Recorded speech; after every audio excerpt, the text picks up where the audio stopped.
앞서서 황반변성이 무엇이고 또 왜 생기는 건지에 대해서 알아봤습니다. 이제는 어떻게 진단이 내려지고 또 치료가 진행이 되는 건지 궁금한데요.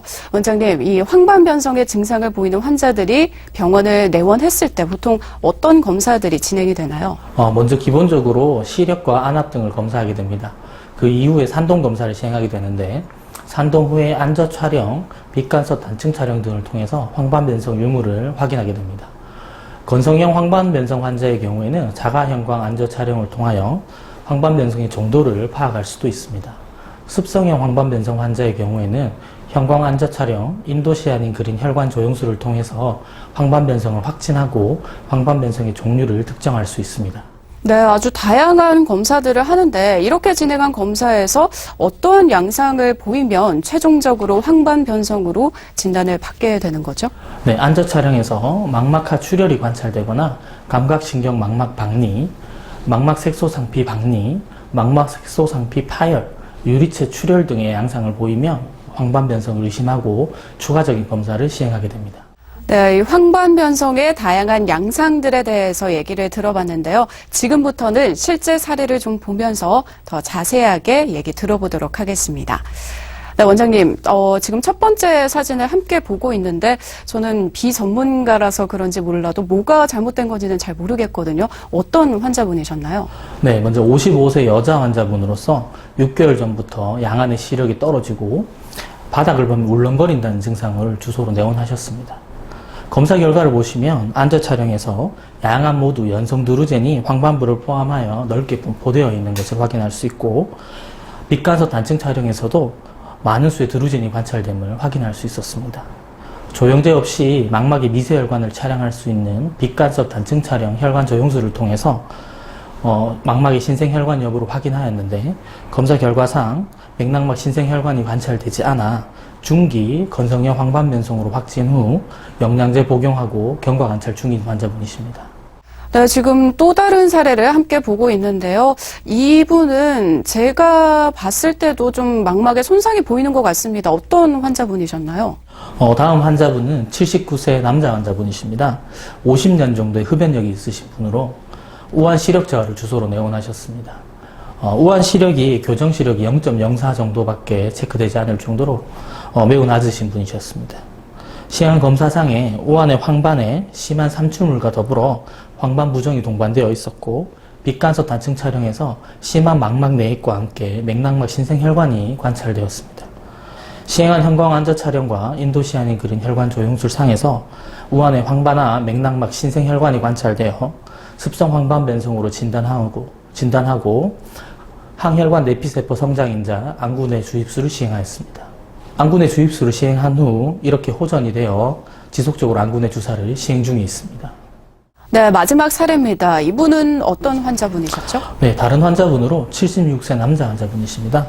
양안 모두 습성 황반변성으로 진단받고 항혈관 내피세포 성장인자 안구내 주입술을 타 병원에서 시행받으시던 분으로서 최근에 좌안의 증상이 더 악화돼서 내원하셨습니다.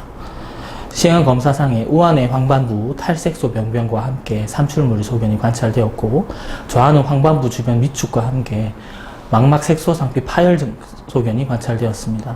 시행한 빛간섭 단층 촬영에서 우한은 맥락막 신생혈관이 의심되었고 좌안은 맥락막 신생혈관과 함께 망막 하액이 관찰되었습니다. 형광 안저 촬영과 인도시아닌 그린 혈관 조영술 상에서 양안 모두 맥락막 신생혈관이 관찰되었지만 우한은 망막 하액이나 망막 내액 등의 소견이 없어 치료 없이 경과 관찰하였고 좌안은 항혈관 내피세포 성장인자 안구내 주입술을 시행하였습니다. 안구내 주입술 후 좌안의 망막 하액은 모두 소실되는 양상 보였으며 빛간섭 단층 촬영 혈관 조영술 상에서 양안 모두 맥락막 신생혈관이 관찰되었지만 망막 내액이나 망막 하액이 더 이상 존재하지 않아 더 이상의 치료 없이 경과 관찰 중입니다. 네, 다양한 진단 사례를 함께 보고 왔습니다. 근데 원장님께서 앞서 답변을 하시면서 치료 방법에 대해서 잠시 언급을 하셨는데요. 이 다양한 양상을 보이는 만큼 치료법도 굉장히 다양할 것 같은데 어떤 것들이 있는지 소개 좀 해주시죠. 네, 황반변성의 치료는 황반변성이 건성이냐 습성이냐에 따라 크게 나뉘게 됩니다. 건성형 황반변성의 경우에는 특별한 치료 없이 영양제를 복용하면서 경과 관찰을 하는 것이 일반적인 치료 방법입니다. 습성형 황반변성 환자의 경우에는 일반적으로 항혈관 내피세포 성장인자 안구내 주입술을 시행하게 되고 치료를 통하여 망막 하액이나 망막 내액 등이 소실되어 시력 상승을 기대할 수 있습니다.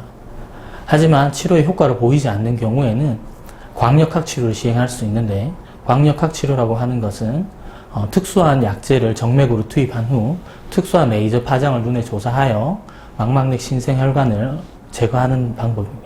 네, 원장님. 근데 이렇게 꾸준히 치료를 받게 되면 정상적인 시력으로 돌아올 수는 있는 건가요? 치료를 했을 때 어떤 효과를 좀 기대할 수가 있죠?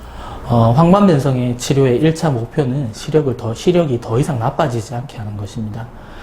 치료를 통하여 2차적으로 변형시가 줄어들거나 시력 상승을 기대할 수는 있습니다.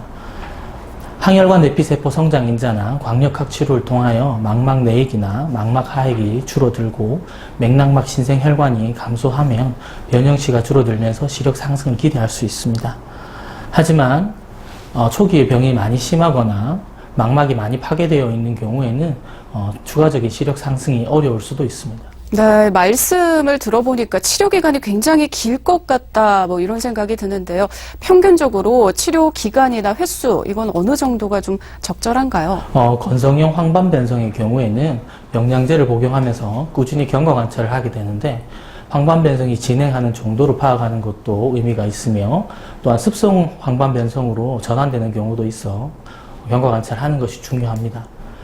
습성형 황반변성의 경우 항혈관 내피세포 안구내 주입술을 시행할 수 있는데, 일반적으로 한 달 간격으로 3번을 시행하게 되고 이후에 치료 효과를 판정하게 됩니다.